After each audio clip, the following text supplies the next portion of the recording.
Bonjour à toutes et à tous. Alors, une petite vidéo dans un univers calfeutré, cloisonné, ma voiture. Voilà, oui, je suis en voiture.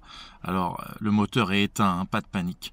Vidéo à destination des élèves de première, hein, dans le cadre de l'étude du mariage de Figaro. Première technologique comme première générale. Alors vous vous souvenez, la dernière fois, je vous ai fait une petite vidéo de présentation rapide de la scène 3 de l'acte 5, le fameux monologue. Alors, cette scène très célèbre, ce long monologue, hein, au bac, à l'oral, on risque peut-être de vous en faire étudier qu'un seul aspect, une seule partie, le couper. Alors, il y a deux grandes idées, voire même trois, mais on va dire déjà deux grandes idées dans ce monologue.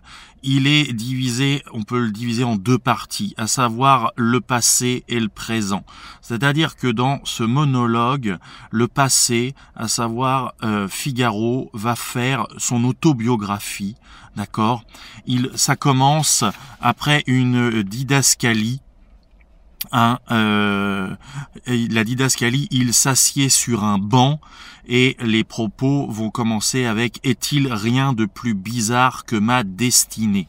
Alors, Figaro va ni plus ni moins reprendre toute sa vie de la naissance jusqu'au moment présent, jusqu'au moment où il est là, dans le bois, dans le parc, dissimulé, en train d'attendre. Donc ça, c'est le passé. Ça, c'est le premier grand aspect de cette scène. On va dire que ça occupe les 2/3, les 3/4 du passage. Figaro va raconter au public tout ce qu'il a pu faire, y compris avant même le barbier, les différents métiers, les différentes aventures, tous les malheurs qu'il a pu rencontrer, toutes ces choses-là.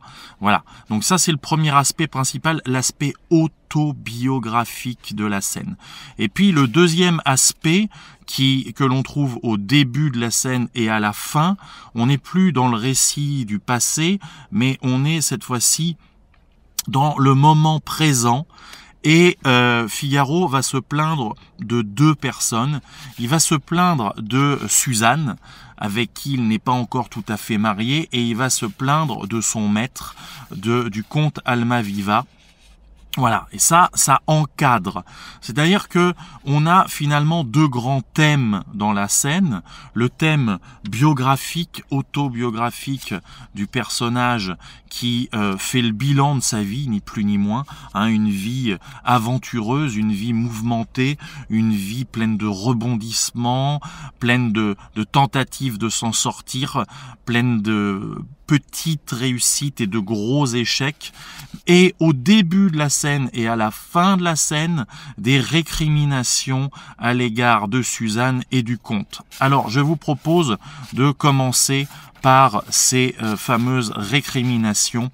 La scène commence par une didascalie, Figaro seul, se promenant dans l'obscurité, dit du ton le plus sombre.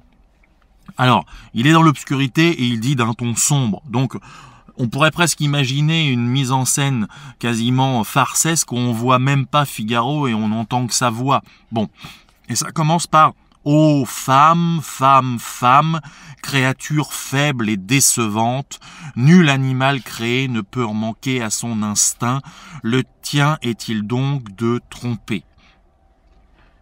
Il parle de Suzanne, car il est absolument persuadé que Suzanne a cédé aux avances du comte et que Suzanne va finalement, avant même d'être mariée avec Figaro, va finalement le tromper avec le comte.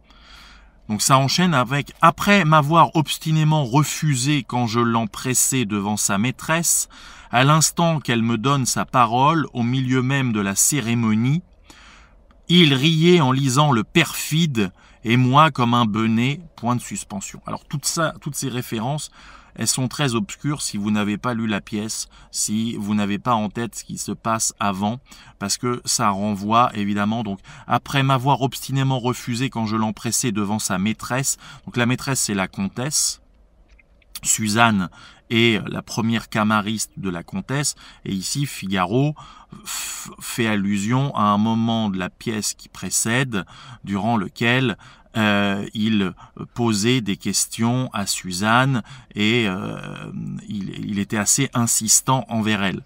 Et puis ensuite, il riait en lisant le perfide, le pronom il renvoie au comte, quand le comte lisait un petit papier écrit de la main de Suzanne. Mais Figaro ne sait pas ce qu'il y a écrit sur ce papier. Hein, voilà. Il riait en lisant le perfide, et moi comme un benêt. Non, monsieur le comte, vous ne l'aurez pas, vous ne l'aurez pas. Alors, à partir de ces répliques-là, Figaro glisse de la critique de Suzanne, ses récriminations envers Suzanne. Alors, il fait des récriminations génériques.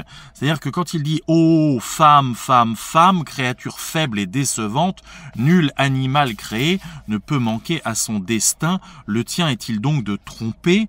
C'est-à-dire que pour Figaro, la femme intrinsèquement, avec un anachronisme, on pourrait presque dire c'est dans ses gènes, selon lui, la femme est destinée depuis sa naissance à tromper l'homme.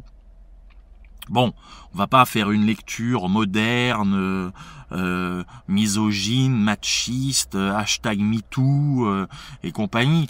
Bon, voilà, n'oublions pas, c'est une comédie, et n'oublions pas, ici, celui qui ne voit pas clair, c'est Figaro. Suzanne ne le trompe pas. Bon, mais donc, il parle des femmes en général. Oh, femme avec une majuscule, créature faible, nul animal. Donc on est dans le lexique qui rabaisse. Bien. Donc, d'abord, on a 7-8 lignes durant lesquelles Figaro attaque les femmes en général, Suzanne en particulier, et rapidement, après les points de suspension, il va glisser vers la critique du comte. Il riait en lisant le perfide et moi comme un benêt. Voilà, donc le perfide, c'est le comte.